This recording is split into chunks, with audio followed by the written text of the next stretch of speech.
Nous sommes, dirais-je, très expérimentés en conférence des Nations Unies modèle, mais anglophone. Donc pour nous, c'est la première fois en français et ce qui m'intéresse surtout, c'est la promotion du développement linguistique. Et ces conférences ont un effet important, je l'ai constaté déjà en anglais et on est en train de le reproduire ici, donc un effet super.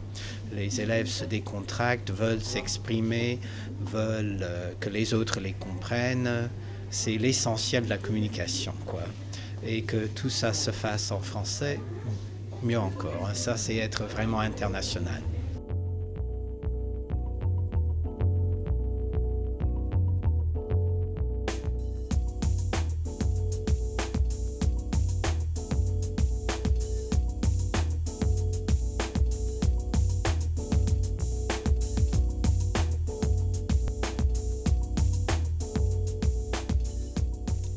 Plusieurs mois de travail et de réflexion en amont ont permis aux élèves de préparer ces rencontres. Ce travail d'information au préalable leur ont permis de découvrir des problèmes et de comprendre les situations de plusieurs pays. Durant cette phase préparatoire, 12 professeurs de différentes matières ont contribué à la réalisation de ces conférences, chacun apportant sa spécialité. Alain Ménager est l'un d'entre eux. Il est aussi à l'origine du MFNU. En fait, parce que je le fais depuis plusieurs années déjà en langue anglaise, et il y a eu une très forte demande des élèves qui n'étaient pas très doués en anglais, mais qui étaient très intéressés par l'idée de ce jeu de rôle, simuler les Nations Unies, et qui voulaient le faire dans leur propre langue. Et puis aussi beaucoup d'élèves qui disaient « on est toujours invité à l'extérieur, pourquoi nous, on ne peut pas inviter d'autres écoles à le faire chez nous ?» et avec la particularité de le faire en langue française. Voilà. Donc nous avons beaucoup de difficultés économiques.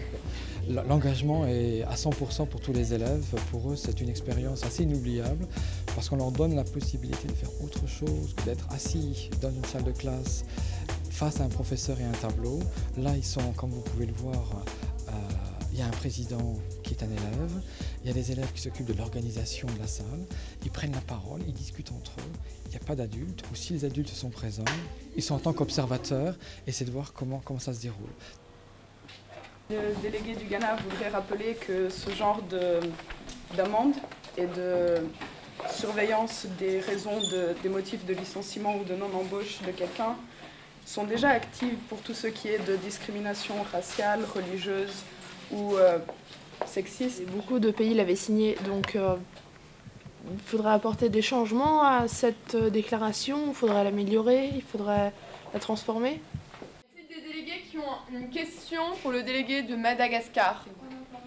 Vous avez un point d'information, vous pouvez vous lever, vous avez la parole.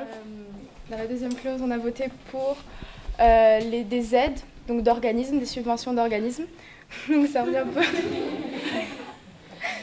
un peu au même, vu que ça ne sert à rien de rajouter avec des aides financières, étant donné qu'on a déjà voté pour. Donc, la présidence aimerait bien quand même rappeler que chaque clause est indépendante. Donc, si vous ne dites pas dans la clause... Le rôle de la présidence, c'est d'abord d'aider tous les délégués, tous les pays représentés, à associer leur travail préparatoire avant la conférence. Quand ce travail préparatoire est fait, on arrive à ce qu'on appelle une résolution écrite, c'est ce qu'on voit ici sur l'écran, et on va discuter chaque clause l'une après l'autre. On peut amender chaque clause si on la considère que l'expression n'est pas suffisante ou si les termes utilisés ne sont pas suffisamment précis ou ne vont pas vraiment dans l'idée générale de cette résolution. Chacun peut s'exprimer. On vient, quand on s'exprime, à côté de la présidence, on exprime son sentiment, on est prêt à répondre aux questions des autres délégués de la salle. C'est la présidence qui donne l'ordre de parole. On pose des questions, on y répond.